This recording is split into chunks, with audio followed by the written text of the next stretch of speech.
Is Bluetooth turning on by itself on your Samsung phone? This can be annoying and may drain your battery without you even noticing. It usually happens because of certain features or settings in your phone. In this video, I'll show you some easy solutions to stop Bluetooth from switching on automatically. Before you follow anything, open Setting, scroll down, tap Connection, scroll down, tap Mobile Hotspot and Tethering. Turn off Bluetooth tethering. Solution 1. Turn off the location scanning.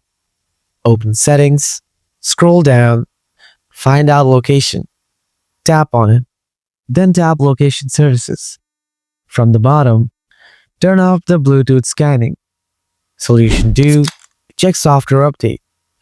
Go to Settings again, scroll down, tap Software Update, then tap Download and Install. If you have any update available, then install it. If still you have the same issue, then follow the last solution. Solution 3. Reset Bluetooth settings.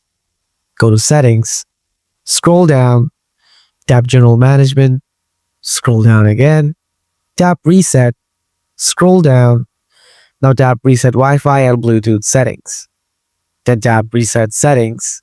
Wait for a while. After that, your problem should be fixed. And that's how you can fix the Bluetooth problem. Hope this helped you. If you've got any questions, just ask in the comments. Thanks for watching.